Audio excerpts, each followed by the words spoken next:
Welcome to the Rap Soul Podcast, where we dive deep into the world of music that moves our hearts and gets our feet tapping. This is the intersection of rap and soul music from the 80s, 90s, and 2000s. We appreciate you for listening. Share this podcast with a friend or family member who loves music as much as you do. The podcast is hosted by 12 Kyle. Next up, the Rap Soul Podcast. Welcome to another edition of the Rap Soul Podcast. I am your host, 12 Kyle. If you found this episode from a passing car that was playing it on their stereo system, welcome and thank you. If you found this episode from notes from a trapper keeper, welcome and thank you. If you found this episode from your fortune cookie, welcome and thank you.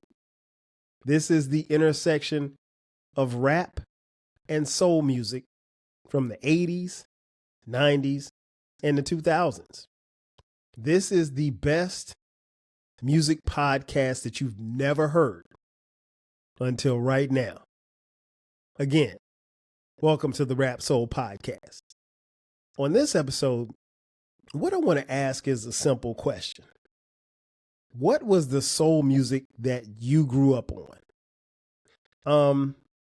And I came to this because I was reminiscing about the soul music that I grew up on. As maybe some of you know, but probably most of you don't know, growing up in my house, we listened to a lot of music. I mentioned on previous episodes that my parents had an extensive record collection and music got played a lot in my house. And it was a sign of the times because as a kid who was born in 1972, a lot of the music that I grew up on was, soul music. And a lot of the music that I heard throughout my house definitely influenced my love for music and my love for these particular artists. So what I wanted to talk about on this particular episode was just a few of the artists that in the music that they produced that I grew up on. Now, I'm not going to do an album review or anything like that, but I'm going to touch on briefly some of the artists. And I've got about 4 or 5 artists that produced some great music and the music was played in my household. And again, I think what separates my generation and this particular time where I grew up was that the music was played in my house, literally. Now, the difference is between the house that I grew up in and the house where I'm raising my children is that the music in this house more than often gets played in the ears. It doesn't get played out loud. So like in 77, when my mom and dad played records, they literally played the records on a turntable and the music permeated throughout the house. And that was a great thing because a lot of times in my house, you would wake up to music. And depending on the mood of my parents, you may go to sleep listening to music. But music was a constant thing in my house. And I feel very fortunate because a lot of the music that I heard back as a child influenced me and made me love music as much as I do now. And so over a period of time, obviously technology changed everything. So wherein my house that I grew up in, we heard a lot of music because of the records that my parents purchased, because of the albums that they played, and just their overall influence on our musical ears, it made a difference. Wherein I know that I've made a difference musically in my children's lives. But again, a lot of the music that they heard or heard me play, and they'll tell you, primarily came in the car. We didn't really play a lot of music in the house. We did, but we didn't. And I mean, it was CDs. And then eventually, as time progressed, the music moved from the CD to the cell phone.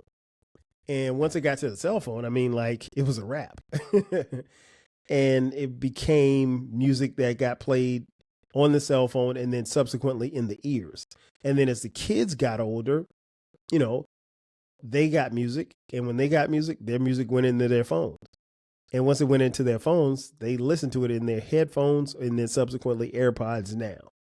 So the life or the musical lives that I lived and my younger brother lived, my kids won't live or haven't lived, probably won't ever live, because even right now, if I wanted to play music in my house, I couldn't, because I don't have anything to play it on.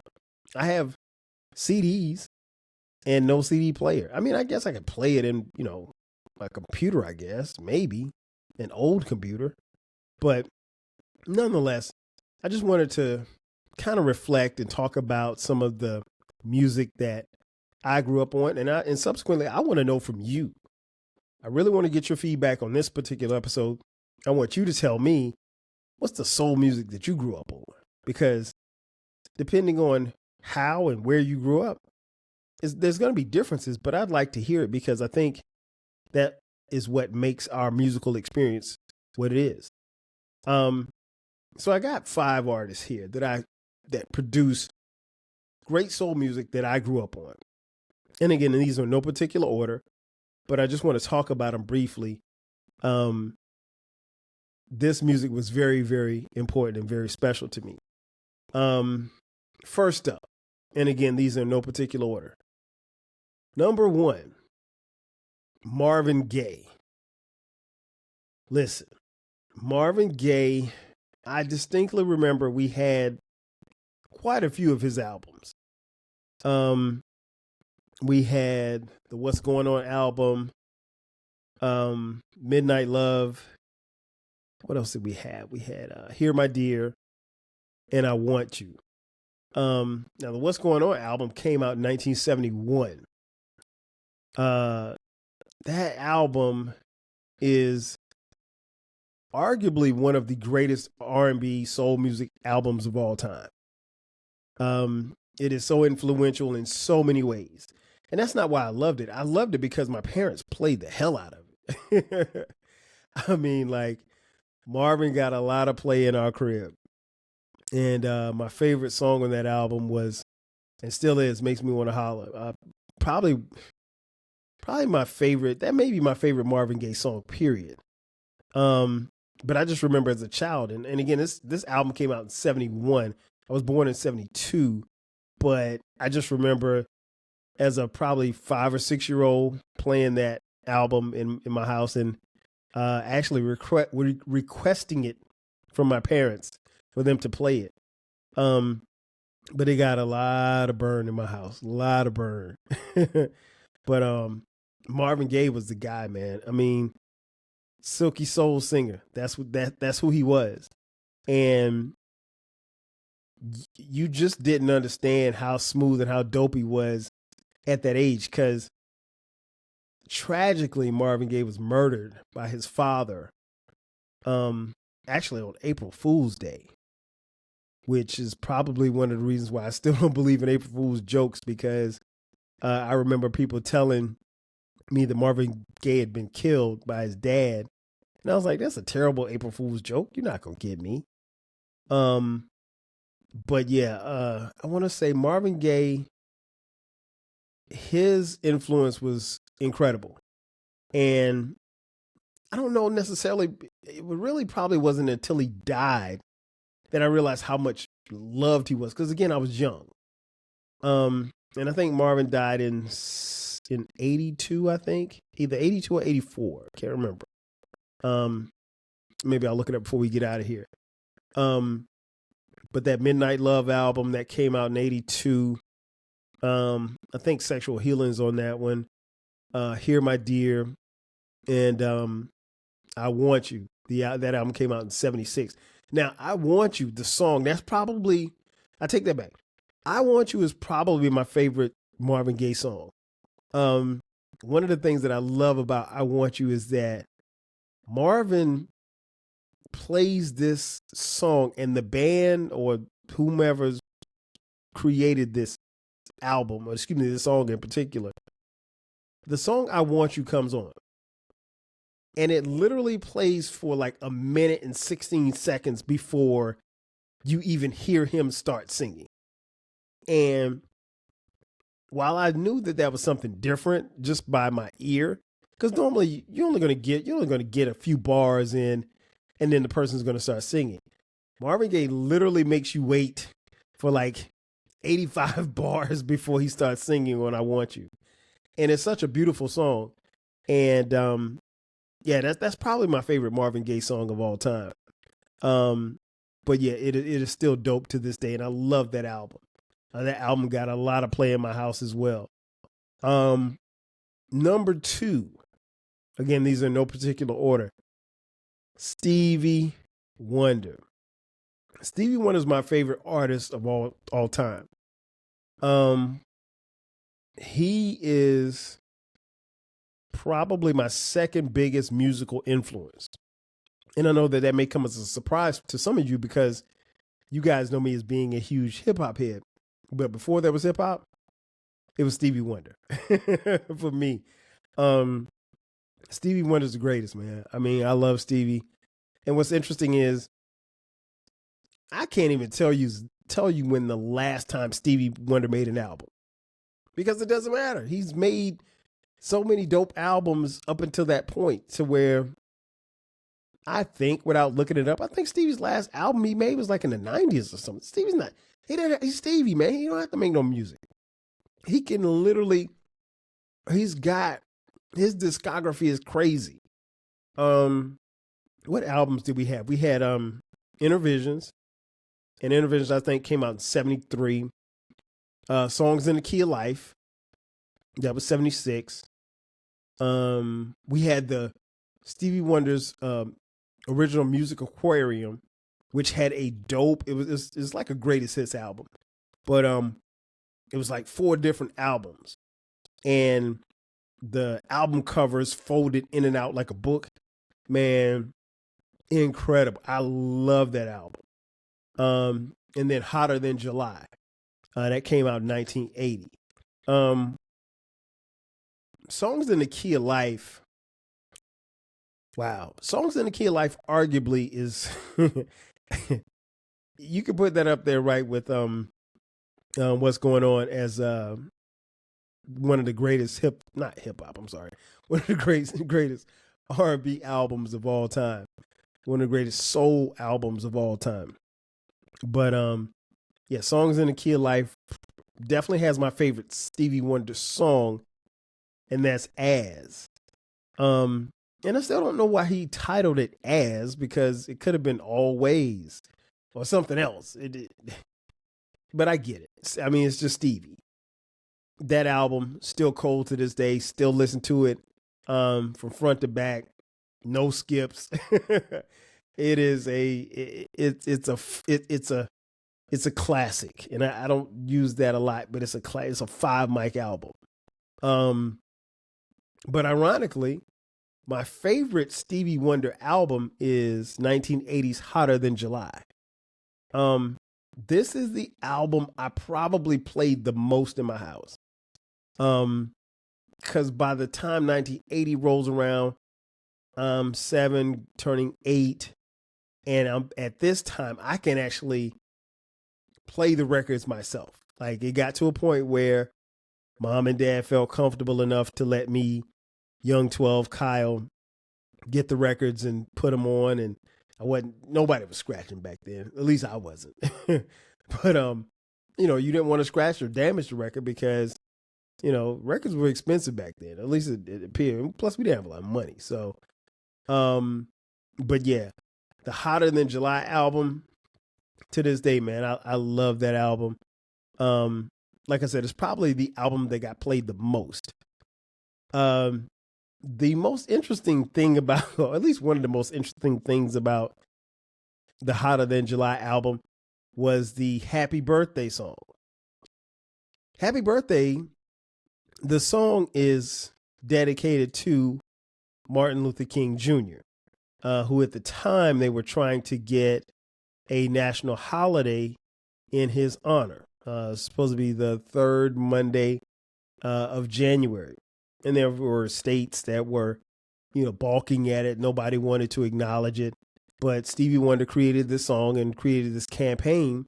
And this was the theme song to the campaign to get Stevie Wonder's birthday be recognized as a national holiday. Excuse me, not Stevie Wonder, Marvin. Damn. And I'm not drinking. Martin Luther King's birthday. Sorry, y'all. But what's ironic about this song is that, like, people sing the Stevie version of Happy Birthday at people's birthday parties. And that has nothing to do with anything. Like, the song is dedicated to Martin Luther King. It's really not supposed to be sung at Lil Ray Ray's birthday party. But we do it. I mean, it is what it is. But yeah, that album, phenomenal. What else? Album number 3. Earth, Wind, and Fire. Man, listen, we had Earth, Wind, and Fire got a lot of play in my house. A lot of play. The one album that I can remember that we had was That's the Way of the World. And that came out in 75. That got a lot of play. It got a lot of play. And I don't know if I don't necessarily know if I have a favorite Earth, Wind, and Fire song. I will say this much. The one song on that album, I think, that really was overkilled, and I did say killed, was Reasons. Reasons gets played a lot, but if you actually listen to the words to Reasons, you probably wouldn't play it. And here's the thing. Reasons gets played a lot at wedding receptions. But if you actually listen to the words, the song isn't about, falling in love or anything like that. Listen to it when you get a chance.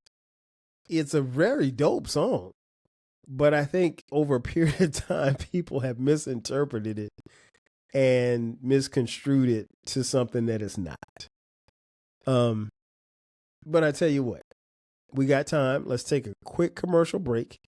And on the other side, I'll give you 2 more artists, and then we'll wrap the show up. Just sit tight. We'll be back in just a second. Are you feeling nostalgic for the golden eras of rap and soul music? If so, tune in to the Rap Soul Podcast. We are your weekly journey through the 80s, 90s, and 2000s, spotlighting the music and the hidden gems that shaped the soundtrack of our lives. From the powerful beats to the soulful melodies, we bring you the best of the past with fresh insights and stories. Rediscover the music that defined a generation. Subscribe to the Rap Soul Podcast and enjoy the vibes. And just like that, we are back. Once again, it's your boy 12 Kyle. This is the Rap Soul Podcast. It's the intersection of rap and soul music from the 80s, 90s, and the 2000s. And on this episode, we're talking about the soul music that you grew up on. But right now, I'm telling you about the soul music that I grew up on, but I want to hear from you. Before the break, I gave you 3 artists that I really grew up on, jamming to their music: Marvin Gaye, Stevie Wonder, and Earth, Wind, and Fire. The next 2, if you know me, if you know, right? They're the staples. Let's start with one, the only king of pop, Michael Joseph Jackson. My MJ got a lot of play. We had Jackson 5 records. We had some of Mike's solo albums. The 2 that stand out the most to me that I listened to was 1979's Off the Wall, and of course, 1982's Thriller.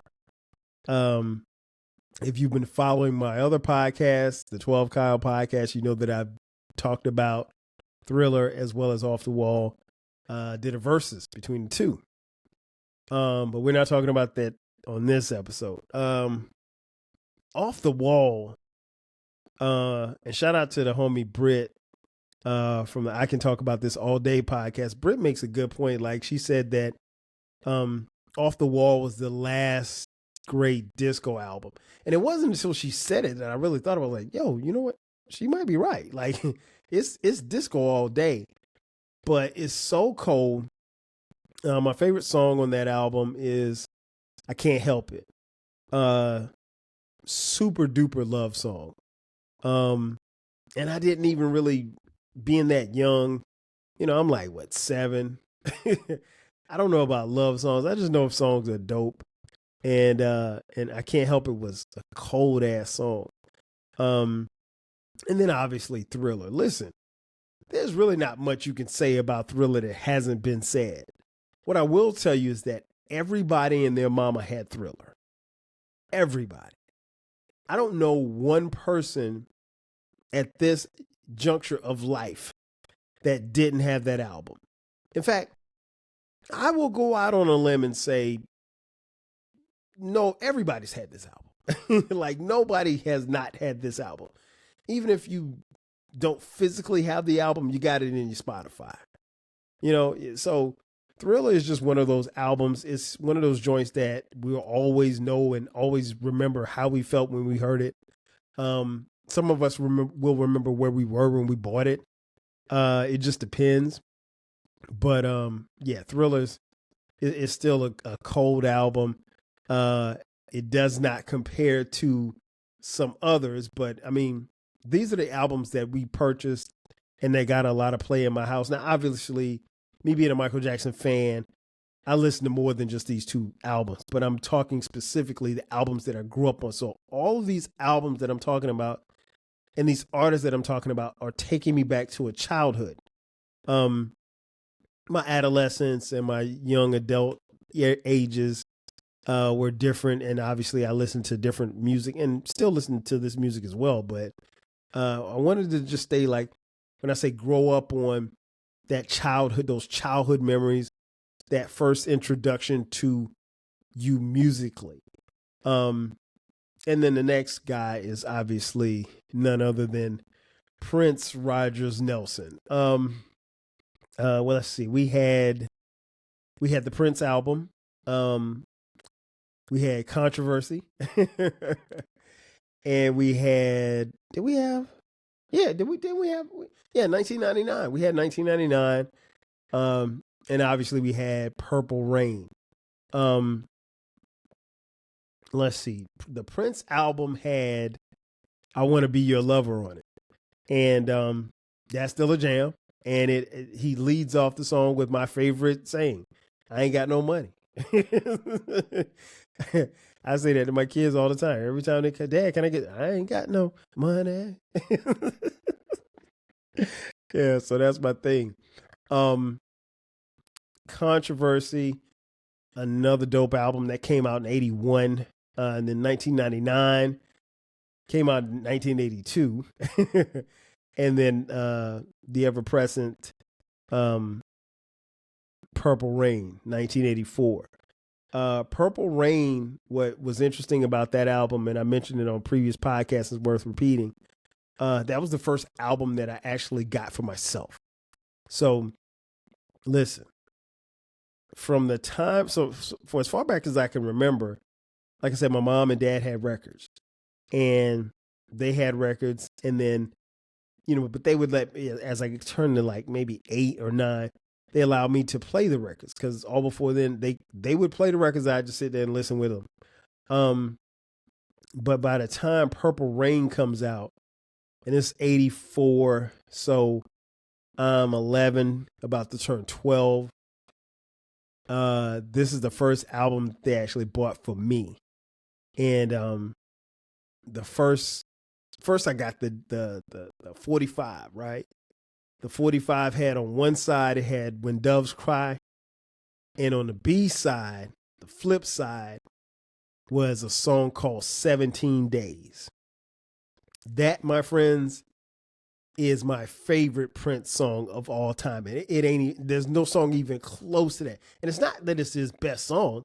it's just my favorite because I played that song every single day. You got to remember, I have a 45 now. This is my first record. So they started me off slow with a 45. I get the 45, and I got the 45 for a while. So every day I'm playing When Doves Cry, I flip it over 17 days. And then after a while, I just stopped flipping it. It was just 17 days. And I would play 17 days over and over and over again. And then subsequently, maybe a couple of months later, my mom bought me the Purple Rain album. And listen, I was hooked. And that album still means a lot to me. It still resonates with me. And it's an album I still listen to often, like at least a couple of times a month. One, because it's a dope album, and two, it's a very short listen. I think the album may be like 36, 37 minutes long. It's not a long album at all. And obviously, I got a chance to go to the movies because I'm such a huge Prince fan at this point. Went to the movies to see Purple Rain. Shout out to Apollonia, purifying herself in Lake Minnetonka. And I've been to Lake Minnetonka before. I don't necessarily know if you want to jump in there, but depending on the time of the year, I'll put it like that. But Lake Minnetonka is a very beautiful lake. Shout out to the twin cities of Minneapolis and St. Paul. Minnesota is a beautiful place in the spring and summer. You don't want to mess with it in the wintertime, but I actually lived there for a year, and it was really dope. But yeah, I'm a huge Prince fan. Stevie Wonder is probably my second biggest musical influence. Prince is the first. I wanted to play guitar like Prince. In fact, I even took a few guitar lessons as a kid. But I quit because guitar practice was on Saturdays and I wasn't with it. But yeah, it's those albums really, really resonate with you, and they really stick to you. And it's such a great memory of, how I grew up and what I grew up on. And in conclusion, when I look back on the soul music that I grew up on, I feel fortunate. I feel fortunate because most of the music that I listened to was age appropriate. Maybe not sexual healing, but it was age appropriate. Well, now let me take that back. He did sing Do Me Baby. I think that was on the Controversy album. So yeah, I mean, but other than that, it was age appropriate. The music was good, and it was music that you really wanted to listen to repeatedly. Like, there was no such thing as, okay, I'll listen to this song and then I'll walk away. No, you listen to the whole album. So you put Songs in the Key of Life on, and you would play it from start to finish, right? And then when you're done, you play it again. And then when you're done, you play it again. Like, it was a continuous cycle. That's just how music was. At least that's how it was in my house. And subsequently, all of those days of listening to music like that, all of those days of being exposed to the music that we had, all those days of being around good music, particularly feel-good music, I think all of that helped make me the music fan that I am today. And I'm thankful for that. I'm thankful for my parents who still are musical people. Although they, would subsequently divorce, but one of the greatest things that they did, I think, as parents was introduce me to music. And music has been a constant in my life. As evident of this podcast, it is something that I truly, truly am passionate about. You can ask me what I ate for lunch yesterday, and I probably couldn't tell you. But I can tell you about how many bars Marvin Gaye waited before he started singing on I Want You. And, I remember these artists, and I remember how they made me feel. And, there's also a level of sadness, too, when you think about the fact that Mike's gone, Prince is gone, Marvin Gaye's gone. A couple of guys from Earth, Wind & Fire are gone. At some point, Stevie's going to go, and these are pieces of your childhood. But I want Stevie to be here forever. Let me just be clear. But nonetheless, I mean, like, it's this is what we grew up on. This is the soul music that is been etched into my soul. And one of the things that I love about it is that I can always press play and tap back into it. And if I mention anything on this podcast that you have not heard, do yourself a favor. Please, ma'am, please, sir, go listen to it. You will thank me later. That is going to do it for me. Thanks again for checking out this edition of the Rap Soul Podcast. Please do me a favor. Give me some feedback. If you listen to this episode, let me know. Hit me up on Twitter. You can follow me there on social media at Rap Soul Podcast, at 12Kyle. Give me your feedback. Tell me 5 artists that you that have soul music that you grew up on. If you're watching on YouTube, thank you for watching. You can subscribe there. If you haven't done so already, on the YouTube channel, we have both audio and visual of each and every one of our episodes as well. So hit the like, hit the subscribe button as well, and share it with a friend. Like I said, we're on social media, Twitter X, Instagram, Facebook, IG, Threads, all of that. We're there. So make sure that you subscribe. We'd love to continue this conversation. We have a Reddit page. Go to reddit.com/the Rap Soul Podcast. You can continue the conversation there as well. If you'd like to make a financial contribution to the not the 12 Kyle podcast, but the Rap Soul Podcast. If you'd like to make a financial, I knew I was going to do that at some point. If you'd like to make a financial contribution, you can hit us up on Cash App, $TWELVEKYLE.